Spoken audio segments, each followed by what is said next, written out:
নমস্কার, আমি ইন্দ্রাণী। কুট্টুস কিচেনে আপনাদের সকলকে স্বাগত। চলে এলাম আরেকটি ছোট্ট রেসিপি নিয়ে। বুঝতে পারছেন এটা কি? জানি এটা বুঝতে পারছেন না। এইবার দেখুন তো বুঝতে পারছেন কি না? হ্যাঁ, এটা একটা chicken fry, left over chicken fry. এটা আর এই চিকেন ফ্রাইটা তো আমি ফেলবো না, আর খাবার নষ্ট করা একদমই ঠিক না। তাই চলুন এটা দিয়ে আজকে একটা চটপটি স্ন্যাক্স বলতে পারেন, বা চটপটি একটা কিছু বানাবো। চলুন। এবার এখানে প্রথমে আমি নিয়ে নিয়েছি দুটো পেঁয়াজ, এরকম হ্যান্ড চপারের মধ্যে আমি নিয়ে নিয়েছি। দিলাম বেশ 6-7 কোয়া রসুন, আর ঝাল অনুযায়ী একটু কাঁচা লঙ্কা। এখানে ঝালটা কিন্তু একটু বেশি দিতে হবে, তাহলে কিন্তু এই রেসিপিটা মজা আসবে। এবারে এইখানে দেখুন আমি সব কিছু বেশ কুচিয়ে নিয়েছি। আর যদি হ্যান্ড চপার নাও থাকে, হাতে এরকম মিহি কিন্তু কুচিয়ে নিলে হবে, কোনো অসুবিধা নেই। এবার আমি সাদা তেল দিয়ে দিয়েছিলাম। সাদা তেলটা আমার গরম হয়ে গেছে, এবং তাতে আমি ওই চপড করা পেঁয়াজ, রসুন আর কাঁচা লঙ্কাটা আমি দিয়ে দিলাম।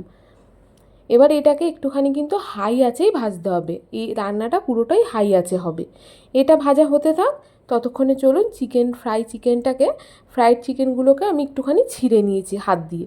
ওই ছোট বড় যেরকমভাবে আপনারা পারবেন একটু ছিঁড়ে ছিঁড়ে নেবেন, তাহলে কিন্তু এটা খেতে আরও বেশি ভালো লাগবে। এখানে আমার সবকটাই সলিড পিস ছিল, মানে বুকের যে মাংসটা সেই মাংস ছিল, তাই আমার বেশি অসুবিধা হয়নি ছিঁড়তে। এবার এখানে দেখুন আমি নেড়ে আবার কড়াইতে চলে এসেছে, এবং এটা কিন্তু আমার বেশ ভাজা ভাজা মতো হয়ে গেছে। অল্প ভাজাই হবে, খুব কড়া ভাজা কিন্তু দরকার নেই। এবার এখানে আমি দিয়ে দেবো কিন্তু চিকেনগুলো, যেগুলো আমি ছিঁড়ে ফ্রাই চিকেনগুলো রেখেছিলাম সেগুলো।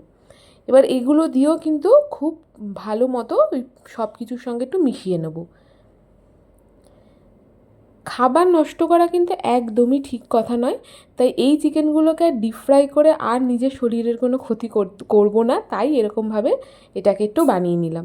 আচ্ছা, এখানে দিয়ে দিয়েছি স্বাদের জন্য একটু টমেটো সস। আর এখানে আমচুর পাউডারও ব্যবহার করা যায়, তাতে আরও ভালো হয়, কিন্তু আমার কাছে আমচুর পাউডারটা ছিল না। আর দিয়ে দিলাম একটুখানি লবণ, দিয়ে কিন্তু এই দুটোকেই ভালোভাবে মিশিয়ে দিলাম। মিশিয়ে দেওয়ার পর এখানে দিয়ে দিয়েছিলাম একটু সয়া সস। এটা কিন্তু একদম অপশনাল, এটা দিতেও পারেন নাও দিতে পারেন, কোনো অসুবিধা নেই। দিয়েও মিশিয়ে দিলাম, আর আমার চটপটি ফ্রাইড চিকেন কিন্তু একদম রেডি হয়ে গেছে। এভাবে একবার বানিয়ে খেয়ে দেখবেন, এটা স্টার্টার হিসেবেও খুব ভালো।